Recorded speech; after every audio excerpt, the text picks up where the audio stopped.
Yogi Adityanath versus Amit Shah, Yogi Adityanath versus Narendra Modi, Yogi Adityanath versus BJP. पिछले कुछ समय से आपने ये सारी चीजें सुनी होंगी कि योगी जी के खिलाफ पूरी बीजेपी खड़ी हो चुकी है और षड्यंत्र पे षड्यंत्र किए जा रहे हैं। इवन ये जो अभी मुक्तेश्वरानंद वाला मुद्दा था, ये भी योगी जी के खिलाफ वो उनका वो सेंटिमेंट पैदा करने के लिए अभी मुक्तेश्वरानंद का ड्रामा कराया बीजेपी ने ही। और काफी लंबे समय से आपको देखने को मिल रहा है, सुनने को मिल रहा है कि योगी जी का कद छोटा करने के लिए अमित शाह लगातार वहां से षड्यंत्र कर रहे हैं। केशव प्रसाद मौर्य को इसीलिए यहाँ पर बैठा रखा है और शर्मा जी है गुजरात वाले, वो भी मतलब इसी पार्ट का हिस्सा है, इसी कॉन्स्पिरेसी का हिस्सा है। और मोदी जी भी मतलब उन्हें प्रधानमंत्री पद के लिए नहीं देखना चाहते। तो ये कॉन्स्पिरेसी काफी लंबे समय से चल रही है। मैं एक बार आज इस पूरी कॉन्स्पिरेसी को ठंडे बस्ते में डालने के लिए ये वीडियो बना रहा हूं, अंत तक देखिएगा।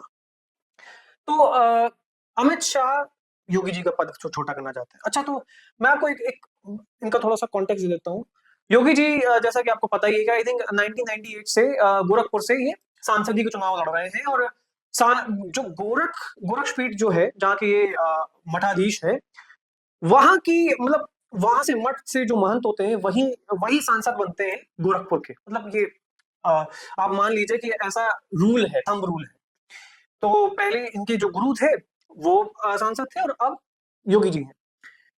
मऊ के दंगे हुए थे, आपको अगर याद हो, तब ये हिंदू युवा वाहिनी लेकर वहां गए थे और इन्होंने दंगे शांत कराए थे। तो इनका काफी एक बैकग्राउंड रहा है अतीक अहमद, मुख्तार अंसारी और इन सब के अगेंस्ट में। 2017 में मोदी जी के फेस पर चुनाव लड़े गए थे और वो चुनाव लड़ने के बाद मतलब कि ऐसा लग रहा था कि मनोज सिन्हा जी बनाए जाएंगे उत्तर प्रदेश के मुख्यमंत्री। बट एक कॉल आता है, फिर ये सीधा गोरखपुर से पहुंचते हैं और इनको मुख्यमंत्री पद की शपथ दिला दी जाती है। अब यहां से आप सुनिएगा, क्योंकि यहां से आपको उनकी पॉलिटिक्स में पकड़ समझ में आएगी कि योगी जी की पकड़ कितनी है राजनीति में। 2017 में योगी जी को मुख्यमंत्री पद की शपथ दिलाई जाती है। वो अपनी सांसदीय की कुर्सी छोड़ते हैं और वो फिर उस सीट पर, यानी कि गोरखपुर की संसदीय की सीट पर, ऑब्वियसली बाई इलेक्शंस होते हैं, बाईपोल इलेक्शंस होते हैं 2018 में। बीजेपी की ओर से उपेंद्र दत्त शुक्ला आई बिलीव खड़े हुए थे 2018 के बाईपोल इलेक्शंस में बीजेपी की ओर से योगी जी की जगह। क्योंकि योगी जी तो अब असेंबली इलेक्शंस में मतलब मुख्यमंत्री है इस प्रदेश के, तो वो संसदीय की सीट तो होल्ड नहीं कर सकते। आप ये समझिए कि जो इनकी मतलब मठ की सीट है, जो मतलब बीजेपी का गढ़ होना चाहिए, क्योंकि बीजेपी से 5 बार से सांसद है, वो सीट बीजेपी हार गई।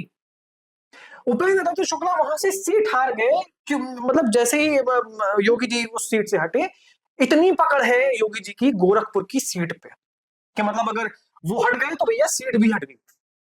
ये पकड़ है। मतलब इन्होंने, ऑब्वियसली बात है कि सीधी सी बात है, जब योगी जी को मुख्यमंत्री बनाया गया तो उनके बदले बीजेपी के एक दूसरा सांसद बनना चाहिए था। लॉजिक से तो यही समझ में आता है ना कि योगी जी के बदले ही आया है एक इंसान। बट नहीं, बीजेपी का वो सांसद हार गया और सपा का सांसद जीता। आई थिंक नवीन कुमार कुछ ऐसा कुछ तो नाम था, I don't remember the name. But ये एक वाकया हुआ। उसके बाद ये चुनाव आते हैं आपके 2022 के असेंबली इलेक्शंस। योगी जी के फेस पर लड़ा गया इस बार। मैं उत्तर प्रदेश से हूं, राइट। मुझे पता है योगी जी ने कितना डेवलपमेंट किया है, लॉ एंड ऑर्डर की व्यवस्था कितनी चकाचक बिल्कुल शानदार रही है और कितना बेहतरीन तरीके से उन्होंने पूरा माफिया को खत्म किया है। एंड अगर आपको बिजनेसेस को ग्रो करना है, इंडस्ट्रीज को लेकर आना है अपने स्टेट में, तो आपकी स्टेट में लॉ एंड ऑर्डर परफेक्ट होना चाहिए, और वो योगी जी ने करके दिया। मतलब प्रदेश में, मतलब सॉरी, पूरे पूरे देश में ऐसा कोई भी स्टेट नहीं होगा जहां पर शायद इतना बेहतरीन लॉ एंड ऑर्डर, मतलब अगर डेल्टा देखेंगे आप, उससे अच्छा और कहीं पर भी नहीं है। एंड मैं आज भी इस बात पर अडिग हूं, कायम हूं कि योगी जी से अच्छा मुख्यमंत्री इतिहास में आज तक कभी नहीं हुआ यूपी में। क्योंकि मुझे पता है कि 2014 में, 2015 में, 2016 में क्या हालत थी उत्तर प्रदेश की। 18-18 घंटे बिजली काट दी जाती थी, लाइट नहीं आती थी, लोग सड़ते रहते थे गर्मी में और लाइट काट दी जाती थी, रात रात भर लाइट नहीं आती थी। आप सोचिए, एक बार सोचकर देखिए। काका देव में मेरे भाई क्या बोलते हैं, वहां पर कोचिंग किया करते थे। 2014 की बात है, 2014 की बात है। 18-18 घंटे वहां पर लाइट नहीं होती थी। मतलब ना बच्चे रात में सो पाएंगे, ना पढ़ पाएंगे, और क्या लाइफ होगी उनकी, आप सोच लीजिए। ये वही समय है जब अखिलेश यादव काशी विश्वनाथ गए थे पूजा करने, आरती करने, और वहां की लाइट काट दी गई थी। अब सोचकर देखिए एक बार। तो ये हालत थी, और वहां से अगर आज के समय पर आप देखते हैं, be it infra, be it development in all spheres, हर एक फील्ड की बात हो रही है, बहुत डेवलप किया है यूपी तब से। तो योगी जी बहुत अच्छे मुख्यमंत्री हैं। पर 2022 का जब चुनाव आया था, इतनी बुरी हालत थी, मतलब जमीनी कार्यकर्ता निराश था, और कोई कार्यकर्ता जमीन पर उतरकर काम करने के लिए तैयार नहीं था अंडर योगी आदित्यनाथ सुपरविजन। क्योंकि योगी जी सबको साथ लेकर नहीं चल सकते, वो समावेशिता नहीं है योगी जी में, इसीलिए उनका कोई विश्वास पात्र नहीं है पूरी योगी आदित्यनाथ की कैबिनेट में। मुझे एक ऐसा नेता बताइए, एक, जो अमित शाह जैसा हो। मतलब नरेंद्र मोदी के लिए अमित शाह है मास्टर स्ट्रेटेजिस्ट, मास्टर प्लानर। अगर अमित शाह जो मोदी जी के लिए है, तो योगी जी के लिए कौन है, आप ये बताइए मुझे। क्या कोई विश्वास पात्र बना पाए आज तक? ब्यूरोक्रेसी में, पॉलिटिक्स में कोई ऐसा विश्वास पात्र नेता, कोई बड़ा नेता जो कि स्ट्रैटेजीज बना सके, प्लानिंग कर सके, योगी जी के लिए लॉबिंग कर सके, और उन्हें पीएम पद तक, मतलब उसके लिए वो सारा खाका तैयार कर सके, नहीं है। ना वो बना पाएंगे और ना वो उसको साथ लेकर चल पाएंगे, क्योंकि उनके अंदर समावेशता नहीं है। 2022 में आप समझिए इतनी बुरी हालत थी जमीन पे कि अमित शाह को जमीन पर उतरना पड़ा था और डोर टू डोर कैंपेनिंग करनी पड़ी थी बीच कोरोना में। मतलब लोग मास्क लगाकर खड़े थे और ये अमित शाह पर्चियां बांट रहे थे। आप कह रहे हैं ना कि योगी आदित्यनाथ के खिलाफ खड़े हुए अमित शाह, इतना इस तरीके से खिलाफ खड़े हुए हैं कि योगी आदित्यनाथ को जिताने के लिए ही वो आदमी अपनी जान जोखिम में डाल के वो डोर टू डोर कैंपेनिंग कर रहा था मथुरा में, योगी आदित्यनाथ को जिताने के लिए। 2022 में सीटें कितनी घट गई थी आप सोचिए, लगभग 60-70 सीटों का फासला आया था, कुछ 250 के अराउंड शायद सीटें बची थी, बहुत कम सीटें आई थी। अब सोचकर देखिए एक बार कि जो योगी शाह का रिफ्ट क्रिएट करने की कोशिश कर रहे हैं, वो क्या क्या मतलब करने की कोशिश, चेष्टा करना चाहते हैं, और किस तरीके से वो इस तरीके से दिखाने की कोशिश कर रहे हैं कि Yogi is bigger than centre and he is bigger than everyone. और योगी आदित्यनाथ को प्रधानमंत्री पद के लिए खड़ा होना चाहिए, उन्हें अलग पार्टी बना लेनी चाहिए, फाड़ देना चाहिए बीजेपी को बीच से। ये मैंने आपको बता दिया कि जमीनी पकड़ क्या है। 2000 अभी अभी 25-24 का भी चुनाव हुआ था, आप देख लीजिए, सब मंत्रणा होती है। योगी जी को भी से पूछा गया था कि किस को टिकट देने, किस को नहीं देने। वो अगेन कंक्लूसिव फेलियर था, किसी एक को दोषारोपण नहीं दिया जा सकता, पर हाँ सारी की सारी जो मतलब फेल होने की जिम्मेदारी है वो अमित शाह के ठीकरे मर दी जाती है। पर अगर जब कोई जीत जाता है तो फिर वो स्टेट के चीफ मिनिस्टर और जो स्ट्रेटेजिस्ट है उनको क्रेडिट मिल जाता है। मतलब मैं बताने की, एक बार आपको समझाने की कोशिश कर रहा हूँ किस तरीके से गेम खेला जा रहा है फिलहाल के लिए, और किसका आईटी सेल इस वक्त कुछ ज्यादा ही एक्टिव है किसी को पीएम बनाने के लिए।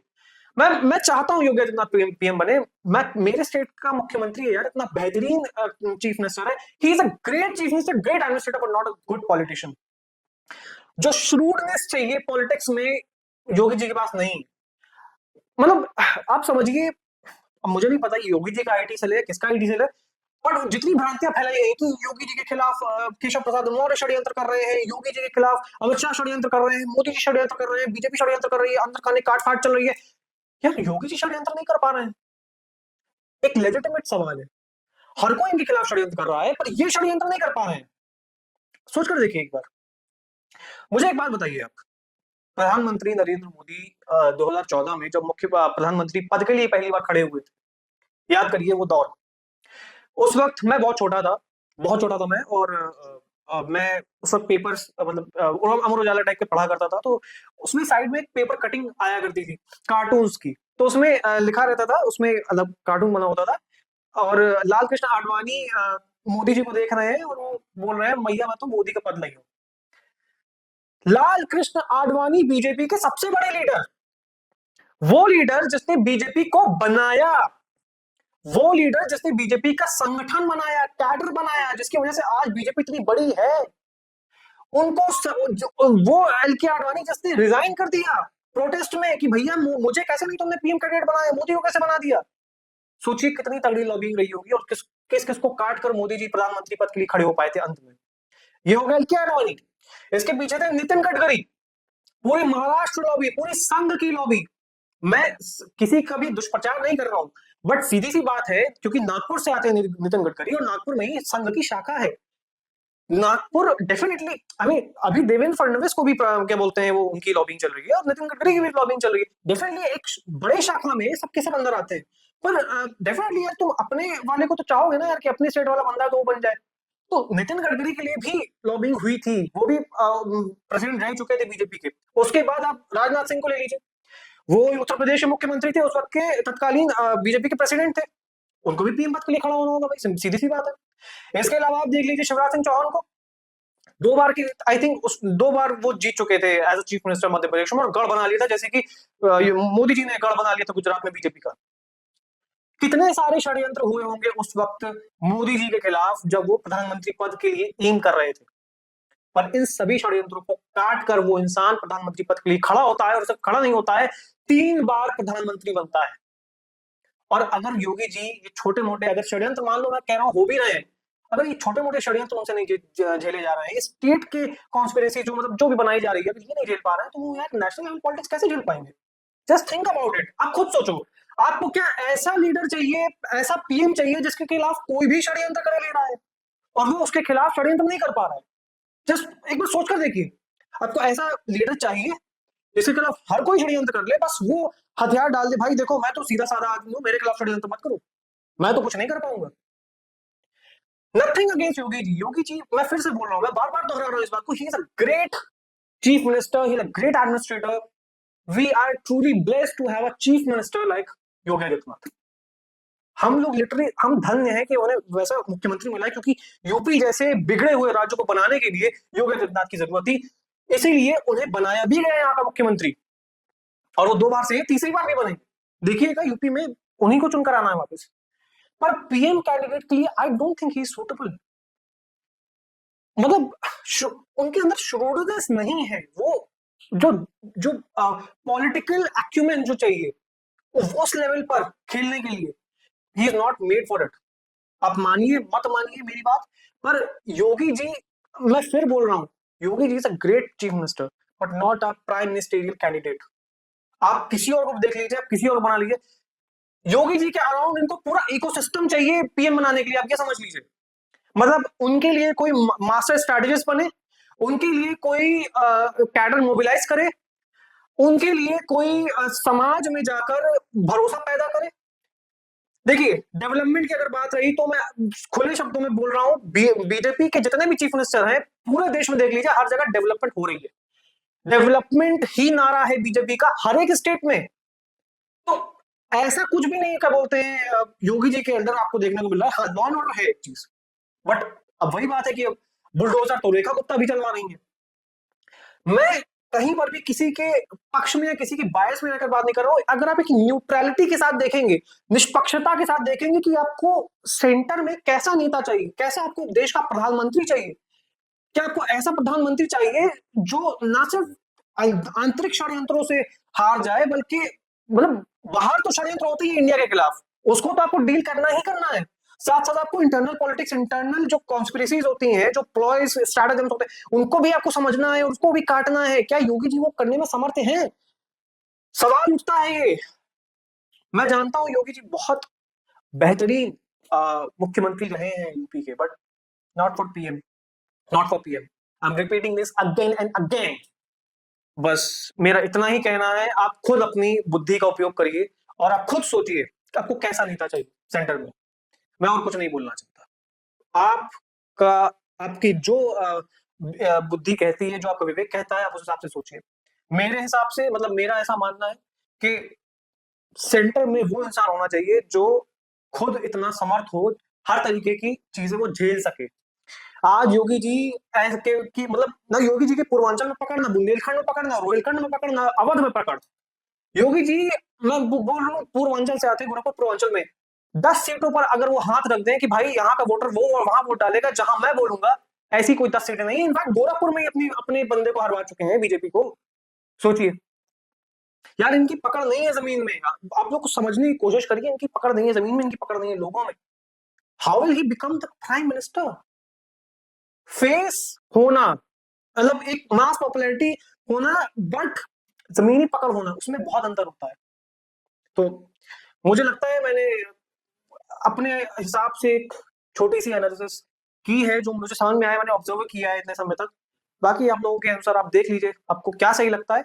बट आई ट्रूली बिलीव के योगी ji is not for PM, क्या मतलब he is not a prime minister candidate.